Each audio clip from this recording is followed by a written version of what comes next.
The night Ethan stood up at his own charity dinner and introduced Brooke as the woman he wanted to spend his life with, I was sitting 3 chairs away from him, wearing the engagement ring he'd given me 4 months earlier. He'd told me the dinner was to celebrate us. That's the word he used. Celebrate. He'd sent me a message that afternoon. He had a surprise planned. I should wear something nice. The people there were people who mattered to him, and he wanted them to finally know about his plans. I wore a dark burgundy dress. My hair was pinned back. I ordered a glass of Pinot Noir and talked pleasantly with the woman beside me, a hospital foundation director from North York, about the Scarborough waterfront development, for 20 minutes before Ethan stood up. He cleared his throat, smoothed his jacket. I recognized that gesture. He made it every time. He was about to say something he'd been preparing for a very long time. "I want to take a moment," he said, his voice carrying easily through the Shangri-La's private dining room, "to share some personal news with the people here tonight. People I trust." Brooke came in from the side entrance. She'd been waiting. The dress was champagne-colored silk, and she moved through the room like she'd rehearsed the exact angle of entry. She reached Ethan's side. He put his arm around her and said, "This is the woman I want to spend the rest of my life with." The room made a sound, part confusion, part understanding, part the particular discomfort of 200 people, realizing they are witnessing something they weren't told they'd be witnessing. Maureen, Ethan's mother, was seated near the front. I saw her exhale. She'd known. Of course she'd known. Ethan turned to look at me. He had prepared for this too. I could tell by the expression he'd chosen, the one he used when he expected someone to fall apart. Practiced patience. A certain tilt of the head that communicated he would wait while I processed things. "Beth," he said, low and almost kind, "I know this is." I didn't need him to finish. I looked at the ring on my finger for 3 seconds. A round solitaire in platinum. I had chosen it for its simplicity. Ethan had seemed vaguely disappointed when I picked it. He'd wanted me to want the largest thing in the case. I slid it off, set it beside my wine glass, folded my napkin, pushed back my chair. Maureen's voice reached me as I moved toward the door. She always was very composed. I used to think it was a virtue. Now I'm not so sure. The lobby was quiet. I stood in it for exactly 4 seconds. Then I walked to the stairwell, pushed through the fire door, and let it shut behind me. The stairwell was concrete and fluorescent and honest in a way the ballroom wasn't. I reached into my coat pocket and took out a phone. Not the one Ethan knew about, the other one, which had 4 contacts and had never connected to a network he'd touched. My father answered on the second ring. "Is it done?" "Yes." "Do you need anything from us tonight?" "No, run the original sequence. I'll be home in 40 minutes. I hung up, went down 1 more flight, pushed out into the underground level where a black Suburban, with no identifying markings, was already idling at the far end of the row. The driver didn't speak. He knew the address. We crossed the Gardiner and headed east, then north. I watched the lake through the tinted window. Dark and enormous and completely indifferent, the way Lake Ontario always is, no matter what you've just been through on its shores. I want to be clear about what I was feeling, because I know what it must have looked like from the outside. The composed walk to the door. The ring left beside the wine glass. What it looked like was a woman holding herself together out of pride. That's not what it was. What I felt was something cold and precise, and, if I'm honest, vindicating. The clean sensation of having finally seen something clearly after a very long time of looking. 3 years. That's how long I had lived as Beth Harrington, graphic designer. Tenant in a Leslieville apartment with exposed brick walls and a view of a parking lot. A woman who split the bill and remembered everyone's birthday and never once mentioned where she was actually from. I had constructed that life carefully before I entered it, not out of any desire to deceive for its own sake. I had a specific problem. I had never once, in 34 years, experienced a relationship uncomplicated by the knowledge that I was Serena Pemberton. I wanted to know what it felt like to be unknown. I wanted to know what people saw when they looked at me and saw only what was on the surface. And I wanted to know, specifically, clearly, without my family's analysts filtering the information, who Ethan Mallory actually was. Now I knew. We turned into a neighborhood where the streets go quiet and the houses are set back from the road behind iron gates and 100-year-old maples. Our gates were already open. My father was on the steps. Lawrence Pemberton is 71 years old. He spent 4 decades building one of Canada's largest private investment platforms, the kind of firm whose name appears in legal footnotes and almost never in headlines. He gave 2 media interviews in the 90s and has not given one since. He doesn't need coverage. The money does what he tells it to do without anyone watching. He looked at me over quickly, measuring, already calculating 3 steps ahead. "You didn't make a scene," he said. "There was no point in one." He nodded once and stepped aside. "Your mother is in the conservatory." Diana came toward me as I walked in. She didn't ask what had happened. She took my hands, held them for a moment, and then said quietly, "That woman has been telling people in their circle for 2 years that you weren't enough for her son. I want you to hold on to that when you decide what to do next." "I remember everything," I said. "Every single thing." I went to my room and sat by the window. Below, the October garden was dark. The city showed itself on the horizon as a low amber glow, indifferent and permanent. Here is what was true about Ethan Mallory's financial situation. His development portfolio: 4 towers in Mississauga, 2 mixed-use buildings in the Distillery District, and the centerpiece Lakeshore Crown project he'd been pitching to institutional investors for nearly 2 years, was financed through a multi-lender consortium. The lead participant in that consortium, sitting behind 3 numbered companies, was Pemberton Capital. Ethan had never done the forensic work to trace his creditors back through the holding structure. He believed he'd assembled a group of accommodating Bay Street mid-market lenders. He didn't know he'd built his empire on ground that belonged to my family.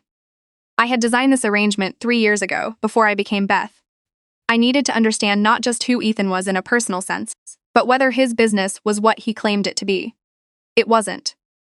Lakeshore Crown had procurement irregularities I had spent 14 months documenting. His CFO was managing reported returns on 2 Mississauga projects in ways that wouldn't survive a serious audit. And Brooke, whose involvement I had been aware of for months before it became personal, had been helping him manage that misrepresentation. I opened my laptop and wrote one line to our general counsel: "Begin phase 1. Wind down the consortium position over 10 business days. Do not initiate direct contact with Mallory's office. Let the lenders draw their own conclusions." I sent it, closed the laptop, slept more soundly than I expected. The University of Toronto Foundation's annual Benefactors Gala was held the following month at the Fairmont Royal York. It was the kind of event that required 3 consecutive years of attendance before the room truly acknowledged your presence. The Pemberton family had been founding patrons. We appeared rarely. When we did, the room remembered. My assistant Zoe briefed me on the confirmed guest list. Ethan would be there with Brooke.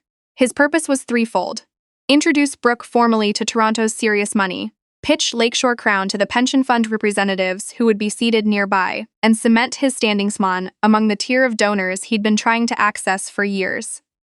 He had been working toward this gala for 18 months. The invitation sat on my desk for 2 days before I gave Zoe my answer. "Reply that I'll attend. Reserve the emeralds from the vault, the full suite, not the travel pieces. I'll want 4 security staff, 2 embedded in the venue as event staff. And I want everything updated on Brooke Ashfield by Thursday." The file Zoe delivered was thorough. Brooke's architecture credentials were legitimate. Her finances weren't. Her equity position in 2 of Ethan's projects had been structured through a nominee to conceal that she'd received it as consideration for helping misrepresent project costs to the lender group. The Ontario Securities Commission's Enforcement Division would find this very relevant once someone gave them a reason to look carefully. "Package the cost misrepresentation evidence and the equity structuring documents," I said. "Prepare an anonymous submission to OSC enforcement. Hold it until the morning after the gala." Zoe took careful notes. I walked to the window. The late October light was working its way through the maples at the edge of the property, doing what it does every year. That brief extravagance of color before the cold arrives makes everything clean again. The night of the gala, I arrived at 8:22. The car carried no signage. We parked in the hotel's lower level, and I took the private elevator to the mezzanine, entering through the corridor that runs behind the library. The dress was the color of deep water, a dark forest green that reads near black in photographs but catches ballroom light as something alive. Bespoke, cut clean, floor length, with a structured neckline and no embellishment except a narrow cuff of brushed gold at one wrist. The jewels were my grandmother's emeralds, a layered collar necklace, whose center stone had not been on a public neckline since 1994, earrings cut to match, a ring for my right hand that was older than most of the buildings in Toronto's financial district. Every stone untreated, every setting antique platinum. In a room where everyone wore diamonds, they would be the only emeralds of their kind. And every person in that room who understood jewelry would know it instantly. The maitre d' at the ballroom entrance saw my invitation, read my name, and changed his posture completely.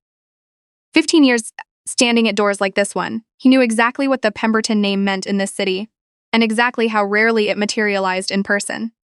Miss Pemberton, he nearly bowed. The Foundation is very glad to have you this evening. I stepped into the room. Recognition spreads the way a current moves through water, invisible at first, then suddenly visible everywhere at once. Nearest the entrance first, a pause in a conversation, a turned head, then outward, table by table, the ripple moving toward the center of the room. I kept my pace steady and my expression calm. The maitre d' moved ahead of me toward the head table, and I felt the room orient toward my path, the way rooms do when something arrives that they did not expect. At a table toward the middle of the ballroom, the tier the Foundation staff called emerging major donors, a polite description for the people who wanted to be there more than they had yet earned the right to be. Ethan and Brooke were seated. I didn't look directly at them. I didn't need to. I felt the exact moment his eyes found me, because Brooke's grip on his arm visibly tightened from 30 feet away. I reached my table. The Foundation president came forward to greet me. A former justice of the Supreme Court, whose family had overlapped with mine across 3 decades, rose to shake my hand. Reed Nakamura appeared from the adjacent table, carrying a glass of sparkling water, wearing the expression of a man whose evening had just become considerably more interesting than he'd planned. Reed's family firm had a specific, unresolved history with Ethan. 3 years earlier, Ethan had used information from a joint pitch meeting to undercut Reed's bid on a distillery district's site. A move that had cost the Nakamura firm a significant deal and months of difficult work afterward. Reed had said nothing publicly. He'd simply been patient. "Welcome back," he said quietly, handing me the water. "The room is recalibrating in real time." "How does he look?" Reed glanced across the ballroom with almost no perceptible movement of his head. Like a man who has just realized that the floor he's been standing on isn't actually his floor. He paused. 3 years, by the way. That's either very disciplined or very determined. Usually the same thing, I said. I sat down. An hour passed in the way a good gala hour should pass. Conversation that is half genuine and half theater. Food that someone had selected carefully, wine at exactly the right temperature. I didn't look toward Ethan. I didn't need to. He came to me. I heard it before I saw it. The particular rhythm of footsteps, from someone crossing a room they've decided to cross while part of them already knows it's a mistake. He stopped behind my chair. I finished what I was saying to the justice beside me, set down my fork, and turned. Ethan Mallory, up close, looked several years older than he had at the Shangri-La. Understanding will do that to a face quickly. I need to know what's happening. He'd kept his voice low. Brooke stood 2 steps behind him, positioned to appear uninvolved while remaining close enough to be. I looked at him with nothing particular in my expression. "I'm sorry, have we been introduced?" Several people at the table went still. The justice made no expression at all, but I felt his attention fix on the exchange with the precision of someone who has witnessed important things before and knows how to do it properly. Ethan's jaw set. "Don't, you know exactly who I am. What is your name, your actual name?" "My name is Serena Pemberton." I let the room absorb that before I continued. "You already suspected it. The question you're really asking is what it means." I set my champagne glass down. I didn't need to raise my voice to be heard at the nearby tables, and I was aware that I was being heard. "Pemberton Capital has held a primary silent creditor position in your development consortium for 3 years. That position was established deliberately, with complete information about how you operate.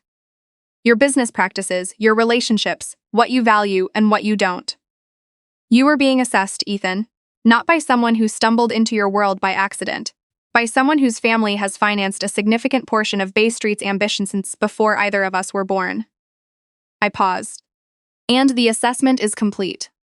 Brooke made a small sound that wasn't a word. Ethan looked at me with an expression I recognized. The specific devastation of someone who has understood, all at once, the full architecture of what he has destroyed. Not a relationship. Not just financing. A future that had been placed in his hands, and which he had, in front of 200 people, chosen to throw away for reasons that, from where he now stood, must have seemed almost incomprehensibly small. He opened his mouth. Reed Nakamura appeared at my left, raised his glass briefly in my direction, with a small, deliberate nod that everyone at the surrounding tables could see. The social mathematics of the room shifted in a direction Ethan could not recover from.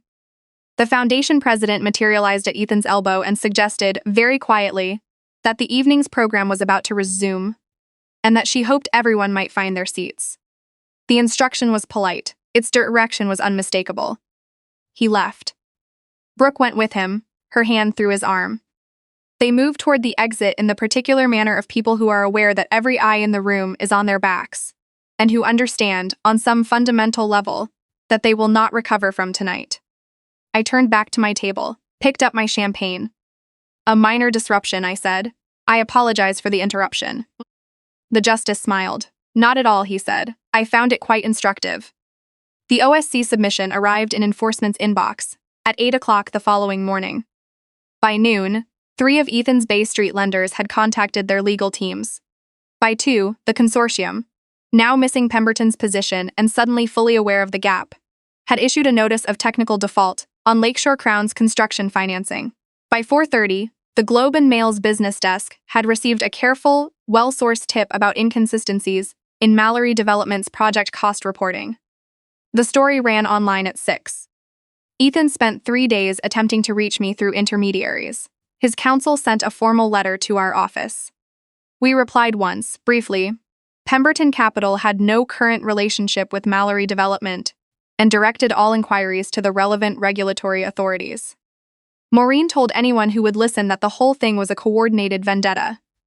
Nobody in the rooms she said it in believed her. In Toronto's money circles, Pemberton and vendetta don't belong in the same sentence. You don't accuse the Tide of having a personal grievance with your sandcastle. Brooke's OSC review proceeded without drama. The equity structuring matter was referred to a securities panel within 2 weeks. Her professional registration went under review shortly after. She left the city sometime in November. I don't know where she went, and I don't spend much time wondering. In the last week of November, I sat across a boardroom table on the 32nd floor of a Bay Street tower and watched Ethan sign the asset transfer documents that moved the majority of his development portfolio, including Lakeshore Crown, to a creditor group that included, among its participants, a Pemberton Capital subsidiary co-invested with Reed Nakamura's firm. He looked at me once before he signed. His eyes held the quality I had been waiting to see. Not anger, because there wasn't enough left in him to make anger from. Just the full, unobstructed understanding of what he had held and what he had done with it. He signed. I signed where our counsel indicated. The documents were gathered, the meeting ended. I buttoned my coat and walked with Zoe to the elevator. Downstairs, through the tower's glass walls, I could see King Street in November. Gray sky, bare trees. The last leaves from the maples caught in the wind that comes off the lake at this time of year and doesn't apologize for the cold it carries. Toronto at the end of autumn, moving forward without pausing for anyone's particular accounting. My car was at the curb. My phone showed a message from my mother. "Coming home for dinner? Your father found chanterelles at the St. Lawrence market this morning. He's making pasta." I typed back, "On my way." A second message arrived. "Read. Acquisition confirmed. Good working with you. Lunch in January?" I replied, "Have your office reach out to mine." I put my phone in my bag and watched the city move past the window as we headed north. The lake wide and flat and pewter gray to my right. The highway nearly empty at this hour. The distance between what I had been 5 weeks ago and what I was now as clean and final as a closed ledger. I had spent 3 years as someone without a last name, learning something true about how the world treats the people it believes have nothing to offer. I had paid something real for that education. There's no version of this story where I claim I didn't. But I was done paying. The gates of my parents' house came into view ahead. The maples along the drive were bare now, their branches clean and spare against the winter sky, unashamed of having already given everything they had to give, entirely prepared for whatever came next.